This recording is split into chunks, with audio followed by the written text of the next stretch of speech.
हमारे भारत जैसे देश में एक बहुत बड़ी व्यवस्था है, बहुत बड़ी अव्यवस्था है, बहुत बड़ी विडंबना है। तो जब भी कोई सरकार कोई कल्याणकारी कदम लेती है, लोगों के हित में कल्याणकारी नीतियों को लाती है, कानून को बनाती है, दो वर्गों में ये समाज बंट जाता है। एक वर्ग ऐसा है जो समझता है, पढ़ा लिखा है और उसके साथ आता है, जबकि एक बहुत बड़ा वर्ग उसके अगेंस्ट चला जाता है, उसके विपरीत चला जाता है, जिसके पीछे कुंठित मानसिकता के लोग और सामाजिक मानसिकता के लोग जो है उसके पीछे उसको प्रभावित करने पर, उसको बल देने पर लगे रहते हैं। पहले आप आज हिट एंड रन के मामले में अभी हाल ही में जो नई परिस्थिति देश में बनी है, उसके लिए पहले आप ये वीडियो देखें। भारत में हर साल 50,000 से ज्यादा लोग हिट एंड रन दुर्घटना का शिकार होकर अपनी जान को गंवा देते हैं। हिट एंड रन को लेकर बना कानून कमजोर था, जिसका फायदा अक्सर टक्कर मारने वाला उठाता था। कुछ पैसा जुर्माने के रूप में देकर या कुछ महीने की जेल काटकर वो इंसान को कुचलने की सजा पा लेता था। सोचिए जरा कितना कमजोर होगा अंग्रेजों द्वारा बनाया गया वो कानून। के मामलों में नियम सख्त हो गए हैं। नए नियम के तहत हिट एंड रन के केस में वाहन चालक पर 7 लाख रुपए तक का जुर्माना और 10 साल तक कैद का प्रावधान किया गया है। इसका उद्देश्य जनता की जान को बचाना है। नए कानून में ये भी प्रावधान किया गया है कि जो लोग अपने वाहन से दुर्घटना होने के बाद भागते नहीं हैं और खुद से ही पुलिस को सूचित करते हैं, घायलों को अस्पताल पहुंचाते हैं, तो उनकी सजा भी कम हो जाएगी। गैर इरादतन हत्या में भी मान्यवर हमने 2 बदलाव। एक बदलाव किया है कि कोई गाड़ी चलाता है, टक्कर लग जाती है, इरादा नहीं होता है, व्यक्ति इंजर्ड हो जाता है और फिर वो व्यक्ति पुलिस थाने में फोन करता है, 108 में फोन करता है, अस्पताल में पहुंचाता है, तो इसका इरादा मारने का नहीं है। इसके लिए हमने कम सजा का प्रावधान किया। मगर जो टक्कर लगाता है और जो विक्टिम है उसको मरने के लिए छोड़कर पुलिस या अस्पताल को सूचना नहीं देता है और फिर पुलिस पकड़ते लाती है, हिट एंड रन केसों में 10 साल की सजा का प्रावधान हमने किया है।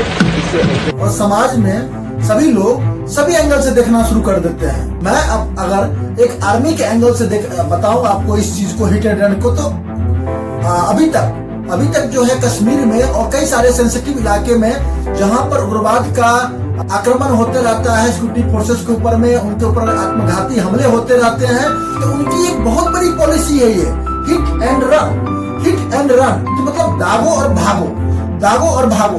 मैं तो सिर्फ इतना कहना चाहता हूँ, ये है सच्चा देश का नागरिक है, अगर जाने अनजाने में किसी प्रकार से कोई इंसिडेंट हो जाती है, दुर्घटना हो जाती है, तो उसका परम कर्तव्य बनता है, सबसे पहला कर्तव्य बनता है कि उस विक्टिम को, उस घायल व्यक्ति को अस्पताल तक पहुंचाए और उसको थाने को सूचित करे, उसके प्रशासन शासन को उस इलाके में सूचित करे। ये आपका परम दायित्व है। आपके ऐसा करने से बहुत लोगों की जान बचती है। आप सभी को पता है कि ऑन स्पॉट अगर फर्स्ट एड की कार्रवाई हो जाती है तो 90% चांस होता है कि कोई भी व्यक्ति अपने जीवन को पूरा फिर से प्राप्त कर सकता है, बच सकता है।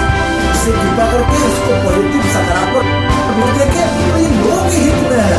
अगर बनाई गई है तो वही कानून मेरे पर भी लागू होता है। मैं भी कुछ चीजों उसको अवेल करता हूँ, जो पहिया वाहनों को या जो भी वाहन है, मेरे जानने वाले भी उसको हर आदमी से प्रभावित है और इसको बहुत स्वागत करना चाहिए सभी को एक समाज के दृष्टिकोण से, ताकि दुर्घटना कम से कम हो।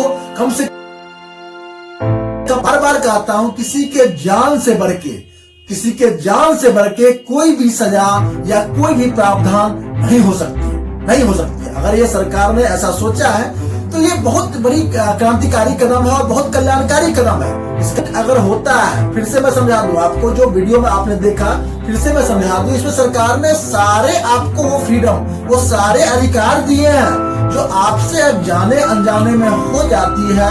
तो आप 2 तरह की जो है अपराधी बनते हैं। एक अपराध तो वो है जो आपसे जाने अनजाने में हुई है लेकिन उसके बाद आपने कार्रवाई की, और दूसरा अपराध है आपसे जाने अनजाने में हुई और आप उसके बाद जो कार्रवाई करी आपने, वो एक अमानवीय था और जिसे जो है किसी को भी गवारा नहीं होना चाहिए। बिल्कुल ये जो है सराहनीय कदम है और मैं इसका स्वागत करता हूं।